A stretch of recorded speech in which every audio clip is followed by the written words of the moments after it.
I get why you're hesitating. Splurging on a pallet stacker that ends up sitting in the corner while you keep lifting by hand is the last thing any small business owner or warehouse manager wants. You've probably read a few headlines that promise 3,300 pounds capacity and 130 inches high, and wonder whether those numbers actually translate into everyday usefulness for you. The fear of wasting cash on a machine that looks good on paper but trips up when you try to use it is real, and the stakes feel higher when you're balancing a tight budget against the need to move inventory faster. Link is in the description if you want to check the product details on Amazon. Let's walk through what the VEVOR full electric pallet stacker is trying to solve, and then see if it lines up with the sort of work you do.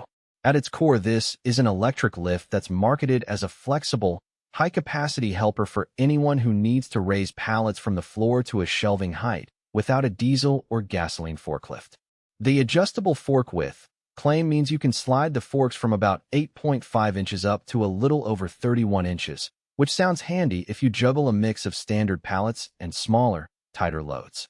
The unit also advertises effortless steering and a quick setup, implying you can roll it out of the box, set the fork width, and be ready to lift in minutes. Who should actually consider buying this? If you run a medium-sized warehouse that frequently handles pallets in the 2,000 to 3,000 pounds range, need to lift them up to the second or third rack level, and you don't have space for a full-size forklift, the concept fits. It also makes sense for a workshop that occasionally moves heavy equipment on pallets. Think a small automotive shop or a parts distributor that wants to avoid the physical strain of a manual pallet jack but can't justify a larger lift truck.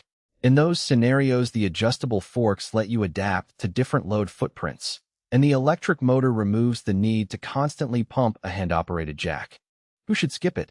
If your operation primarily lifts lighter loads, say under 1,000 lb, or you only need to raise pallets a foot or two, you're probably better off with a conventional manual pallet jack that costs a fraction. Likewise, if you need to lift higher than 130 inches, or you regularly haul loads that push the 3,300 pounds limit, you'll be flirting with the edge of the machine's capacity and risking premature wear.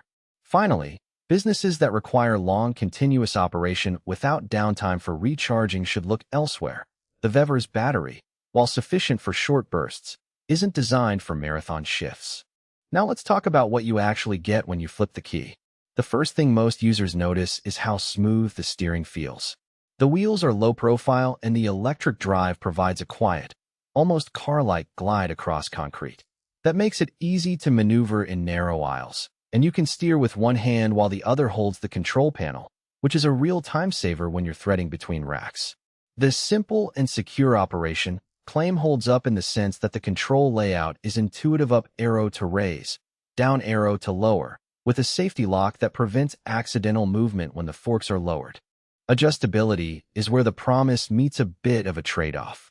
Changing the fork width does involve loosening a set of bolts and sliding the fork rails before tightening them again.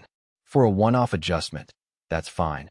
But if you're constantly swapping between standard pallets and smaller loads, the process can become a nuisance. Some users have reported that the alignment isn't always perfect after a few adjustments, leading to the forks wobbling slightly when they're at the extreme ends of the range. That isn't a deal breaker if you set the width once per shift, but it's something to keep in mind if you need to reconfigure dozens of times a day. Battery life is another practical consideration. The stacker comes with a lead-acid battery pack that can deliver roughly an hour of active lifting under moderate use. In a real-world setting, that translates to about 3,040 lift cycles before you need to plug it back in. If your workflow is bursty lifting a handful of pallets, moving them onto a rack, then taking a break, that can work. But in a busy pick-and-pack environment where you're pulling pallets continuously, you'll find yourself pausing for a recharge far more often than you'd like. The quick setup claim is accurate for the mechanical assembly, but the electrical side charging time can be a hidden bottleneck. One of the biggest red flags, and something the rating of 1.0 out of 5 stars hints at, is overall reliability. A large number of buyers have expressed disappointment after a few months of use, citing issues like the motor stalling under near maximum.